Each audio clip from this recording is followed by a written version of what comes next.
Pep, if you're listening This this, is the best club in the world, guys. technically, I guess something about us that likes violence. United to win 3 games in a row. We should do that, lah, bro. Delete or Maguire. If they had to keep a clean sheet every game, they'd be out of it. Fall centre back.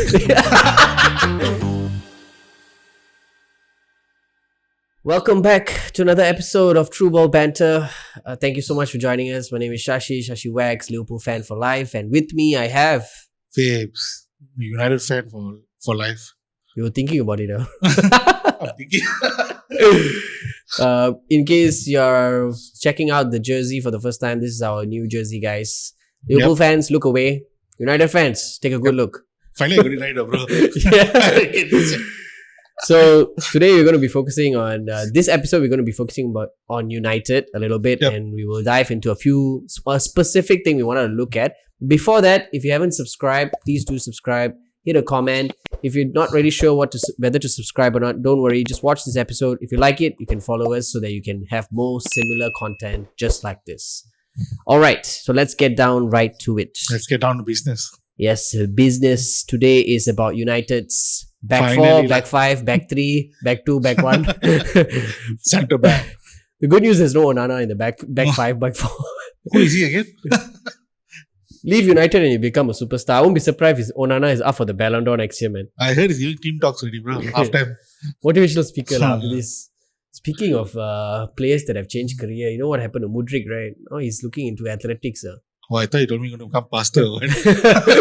What's happening to players these days? But United specifically, they have a system that Amorim is playing. So, Fabz, walk us through who is your preferred front back 3/back 5. Let's focus on the back 3 because the system is a 5 wing backs and a back 3, right? Who's your preferred back 3 and why do you think this is the back 3 that Amorim should use all season if all players are fit? Okay. First of all, Amorim plays on a 3-4-3 basis. 3-4-3. Yeah, 3-4-3 with the emphasis of the three centre backs with the 4, which is the left wing back and the right wing back, which could also translate to 5 defenders, but also it's more to 3 centre backs. Last season, I think Amorim had a mixture of different pairings of centre backs.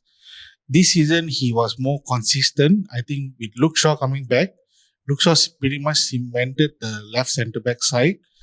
The central was more for for Delete, and the right was more for Lenny Euro. I think Amorim's understanding is having pace on both of the side, both the flanks of the defense, and one solid central defender. Does Luke Shaw have pace though? At the beginning, Luke Shaw has some pace, but now it looks he's more stranded. He looks like a bodybuilder running, bro. Yeah, I think because now, I don't know, because most of the players that came back are more fit, right? But I think he bulked up a bit more. Yeah, he bulked up a bit too much. I feel like it's very awkward watching him play. I mean, he's good. Shaw is good, really good defender. But as a back 3, you sometimes are isolated with the likes of Salah, Buemo and stuff that come in, right? So I don't know whether he has the pace. He does seem a bit like a fat guy in the gym lah. Which is for on the pitch, right? I feel sometimes if he gets isolated, the middle centre back is who? It's either Delete or you mean the centre, right? The centre. Delete or Maguire. Okay. Maguire sometimes I suddenly have pace lah, bro. Suddenly. But I feel who's the fastest out of Shaw? Of all the defenders at United, who's the fastest? If you ask me, I would say Lenny Euro. Maybe because he's still young. He has the physical attributes as well. And his recovery from lost calls was much better than the rest. And coming back to your point, Luke Shaw, I think Luke Shaw is not going to be the mainstay once Martinez comes back. Lisandro Martinez, because Lisandro Martinez has pace and also tackling ability, which is much better than Luke Shaw. I think Luke Shaw covers the position well. Because of his experience, he covers the position well.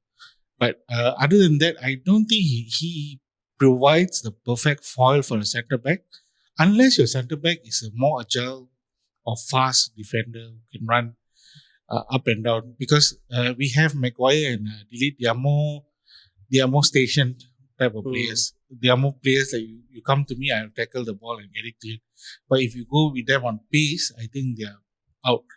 If Dogu does his job and Ahmad, who's the right, sometimes it's Mazuari, but I think Ahmad and Dogu, if they're playing as those wing backs, I can see it, but they need to be smart lah. Correct. Smart of when to cover, when to go. And also if the conventional 4-4-2 or 4-3-3, for me, it makes sense. It's because when the fullback is out of position, the midfielder tucks in, right? Yes. It's very straightforward. But when you play with a back three and then you got four in midfield, sometimes if the midfielders, if they don't really track the wing back, because there's already a centre back that's like the wing back. Sometimes I don't know whether this is confusing. I don't know whether this system will work every game. I think sometimes Amorim will need to change his tactics based on what's happening or how the opponent is playing. Yeah, you're right, because Amorim has to see who the opponents are and who is the best centre-back pairings you need to put in. But isn't that counterproductive because you will keep changing? The problem, I think, with Amorim, I think he doesn't have the centre-back that he wants lah. I think if he has somebody who's more athletic and more someone who can tackle well, And someone that doesn't get injured. yes, I actually, to be honest, in my opinion lah, I could be wrong lah. Lenny Yoro fits the bill very well as a centre-back player, or Martinez, because they have the tackling ability, recovery from lost cause as well. He can let you have a yard of space, but he can still chase back and get back to ball. So those players could be the best on centre back. But I think you are actually sacrificing more by putting those players in those roles because they have more better attributes on the sides. Their actual position, Yes, you say, right? on the sides. So Luke Shaw, I don't think he would be the person who's going to be there in the long run. But hats off to him. This is 5th game in a row, I guess. Touch wood, bro. Injury free. I don't know. Not this time around, they did the glass coating on his leg or something, so he wasn't breaking the day anymore.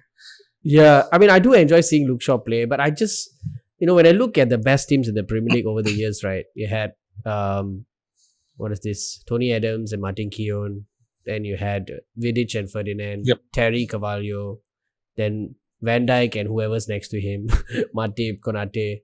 It's always a pairing that they build a relationship and then they sort of understand each other. Correct. And if United want to be a title-winning team, I think that's the direction Amorim needs to look at. Who is my two mainstay centre-backs, no matter what, that are not going to be injured, that whether I fight with them or like them or they have a poor game, doesn't matter. They are always going to play because I need them to form a partnership. Yep. So who would your like die, you're going to a final tomorrow, Champions League final, imaginary. Who is your two centre-back pairing? If Martinez is still fit, he will definitely be one of the centre-backs for sure. He's like a soldier, yes, for me. It's either between a Delete and Maguire, I would go for Delete. Because Delete is starting to show his quality much better. But I'm not discounting the fact that Maguire has gone through a lot of He's phases. got some leadership qualities, right? Yeah, and he also is improving. But I think when it comes to understanding of the game and everything, if you notice, Maguire has lost some of his pace. And he was never that pacey. He was never that fast, but he had a certain amount of pace when you go one-on-one with him. But he's losing it, I think maybe because of the age and everything. But Delete is slowly growing into the position well. And I saw also that Delete has confidence in him. Like when he played against Chelsea, if you notice, he started to move to midfield when we were attacking. So it's actually helping more. It's also showing to the opponents that we are covering you from the front. So it's not making Casemiro more exposed in a sense. Which is you were talking about John Stones. Yeah. Something Pep used to do, right? Correct. Yeah. So it builds a lot of confidence in him to actually start to move up a bit. So I think Delete will be a good mainstay if he's injury free and he plays consistently. Maguire, I'm not discounting the fact he's a good player, but he could be a perfect foil if on certain games, I believe. If it's I'm surprised United are not going for Mark Gay, I'm surprised because, if I were United, which I'm not, I would like, he missed his chance to go to Liverpool. Let's steal him from from our rivals and get him. But it's whether he will go or not. Correct. So, yeah, interesting to hear your thoughts. I have some thoughts on this and why sometimes it won't work, especially when the opponent plays the one striker. But we will talk about this after the break. Welcome back, everybody, to this episode about United centre back 3, centre back 4, centre back 5. We're trying to decide which is United's best back 3 for Amorim system. And so far, where we've gotten is Martinez is the one that you mentioned is the ideal one on the left-hand side. Wentz is back now. It's Luke Shaw. Then you have Lenny Yoro as the middle anchor, and then Delete. You're leaning towards Delete when all players are fit. Now, this interesting interview that I heard Jamie Carragher talking about when he was a centre back, right? And I don't think they ever played a back 3. But then if let's say an opponent like Man City, right, they play with one forward in Haaland, and you have 3 at the back. Who picks up Haaland? Because he can mess around with that 3, right? He can run rings around that 3, and then it's a bit confusing.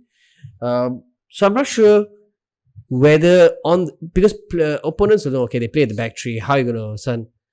But if, like you mentioned, there is that moment where Delete steps into midfield, and then he can play that way, correct, or he can move into a sitting number 6 position, correct, then it's great. But I don't think any of the United centre-backs have that skill set to walk into midfield and to sit like a Gravenberch and play there when the time needs it, But like, okay, now we are from back 3. Let's look based on what the opponent is doing. The manager says, okay, let's say Euro or Delete, you come into midfield. Push to a back 2. And then, to adapt that way. So, it's for me, I think United need to sign a player that is able to play a defender and can also play a 6. That has that intelligence like a Stones, Gravenberch, to be able to do that. Because in the long run, I think it can be a cheat code lah. It can be a cheat code for opponents that try to trick you or like try to play against your system. To be honest, right, actually, in my personal opinion, I'm looking at this game in this way. I'm not sure how Amorim is looking. United has some flaws in midfield, and they do not want to be that adventurous because their flaws in midfield is Casemiro still doesn't have the legs. Mm-hmm. So I think for now they're trying to cover up Casemiro's frailties, and also if Ugarte comes in, he's very lashful, he's very fast. And I think you guys should sell Ugarte. Like he's too he just so straight away goes for it. He doesn't know how to read the game well. So I think now United are still looking into masking the defense, masking the midfield first. And I think if we get a good midfielder like Carlos Baleba or something, but that one it could be happen if it works lah. January is it? Maybe in January or maybe in the summer transfer market or what. But when it comes to a striker like Haaland comes in, right? So if it depends, if it comes through your channel, it's your responsibility. I think that's why even that Luke Shaw, he couldn't really defend Salah because he pops up to his channel and he doesn't have any idea how to do it. So it's basically when you mark, when you know there's Haaland coming in, he's a maverick, right? So he comes up everywhere. So you could have you need to have scenarios where if Haaland pops up to my channel, what am I going to do? Gone are the days when the best player gets the ball, right? Yep. And then defender just smashes him. That was crazy. Then you'll have like Steve Bruce, bro. Because sometimes I feel players are afraid to do that now because everything you get a red card or everything you get a yellow card. It's you notice that the new rules, right? The new rules, even in the corners and all, if you messed up something, also VR will still check in the background and everything. Yeah. So it's creating a fear in the players. Yeah, I think that's why defenders last time got away with a lot. Yep. And now defenders they can't do anything, man. They're just worried. Yeah, they're just worried. If they do something, will they be found out? Exactly. So, I mean, the powers that be, please have a look at this because everything seems to be favoring the attackers. I mean, I know we love goals and stuff, but some things we don't want to lose the essence of the game. I'm not saying, you go back to when Martin Keown could smash Van Nistelrooy like that after he missed the penalty. I'm not saying that. That's like abuse. Yeah. But boy, was it entertaining, right? It was so entertaining, that kind of games. I guess something about us that likes violence, lah. No, because sometimes when we see the joy when someone comes in, last ditch tackle and all. The passion, right? Yeah, the passion is that. We'll be jumping, we'll be like, now it's like, Sometimes everything is too peaceful, everything is Yeah. like too technical. I think it's too robotic, lah, bro, if you ask me. I think one of the unique things about the Premier League is that that Yeah. essence of like, even the bottom club can beat the top club because of this. They allow a lot of things whereas in the La Liga and all, it's all about technique. So of course the bottom club cannot win because Yes. it's just technique, right? Of course you got better technical players, you win lah. For them, they just come in, okay, it's Barcelona, okay, let's just let them walk us over and play the Yeah. nice game. So yeah, I mean, I think they're doing their best lah, the Premier League, in terms of the rules and stuff. But sometimes you can see lah, it has affected the players lah. They don't know they don't know how to defend. Everything is a red card, everything is a yellow card, everything is a VAR check. So, but coming back to the back three, I think it makes sense what you're saying, where sometimes you have to be able to adapt, and also if the striker is in your space, then you handle him. And I know clever strikers, they will usually pick the weakest defender and stay on them. But yeah, it looks like it could work. I mean, United defensively, I think United and Liverpool have the same defensive record in the Premier League so far. It's just the goals that you guys are, which Ganesh talked about, finding the back of the net, because you are going to concede the odd goal here and there. You don't have Terry, you don't have Ferdinand and Vidic, right? But it's time the strikers start showing why they are paid so much, right? Once we start to take our chances, right? And you see the real... What do you guys need to do to take the chances? Because is it a confidence thing? Because Mbeumo and Cunha had fantastic seasons last season, so it shouldn't be a confidence thing. The thing is, when it comes to United, I don't know, because most of the players that come here, they tend to... It's like a make or break for them. So when they come here, it's more like a break. They don't come up. Everything is broken already. Exactly. But if you notice, I noticed that Sesko has very neat touches, I mean, the touch he created for Mbeumo, right? The flick on and everything. So, but unfortunately, because of Casemiro being sent off, so we couldn't see this Sesko edit. He could be, that could be the one that he was scoring goals and lift him up a bit, But yeah, it is what it is. I would start Cunha, Sesko and Mbeumo. All day, man, yeah. Because I would just want them to just get how Salah, Firmino and Mane got their chemistry. They need to play every game. Play every game. You will lose some, of course, but at least you get the rhythm, because these are the guys that are going to probably push you to the top four if United actually can challenge to the top four, right? Because that has to be the aspiration, right? Top four, because no other football. You got 1 week preparation. Yep. Actually, our defense are doing very well. I mean, they're just doing their work. They're doing their job. It's too much pressure when you don't score goals for the defenders to keep a clean sheet. Look at Liverpool, right? If they had to keep a clean sheet every game, they'd be out of it. Yes. They can trust their attackers. If you concede, okay, it's not the end of the world, relax. We can score. I think United have this too much pressure. We cannot do mistake at all. All play like robots. Sometimes you just have to screw it. We got better strikers than you. Our strikers will win us the game. That's why they always say attack is the best defense. So you pin them down, right? Yeah, you pin them down. Especially at Old Trafford, I think United need to focus on making it a fortress again and just use the crowd to really overwhelm. I think that's what they did against Chelsea the first half. They really pushed them back because Chelsea are the best club in the world, guys. So technically, yeah. So I don't know what happened there. So interesting thoughts. So we have settled on your chosen back three. Let us know who is your back three. If you want to sign a player, you think a player United should sign for the defense, or you should say, you know what, screw back three, back four, whatever. Just play two at the back and then all out attack. False at the back. Yeah, man. Oh, that's so interesting. Pep, if you're listening, please start this perfect false at the back thing. False defense. Everything is false. No, if players are doing the kickoff where they kick and then they go to check. There's all these weird tactics coming up. If you've spotted any weird tactic, just let us know in the comments, because I think Spurs also did this thing in the corner kick. Bergwall, is it? Before the corner was taken, he ran outside the pitch and came the other side. It's like, man, everybody is trying to. It's like a chess game now. It's all in the mind games, bro. I don't know what they're trying to do. So before we end, Yes. we're going to go into the hot takes, guys. Fabz, very quickly, what is your hot take for United? United to win 3 games in a row. There's a fan, right, that said he won't cut his hair or something until they win 5 games in a row, right? We should do that, bro. It seems I heard I don't know how true it is They were trying to look for the fan who didn't cut his hair for. Yeah, and for then long. he got I think attacked or something. Something happened recently. Well, if United actually do win 3 games in a row, I don't know what I'll do now. But You won't do anything. I'm bro. pretty sure Ganesh should be back for that one.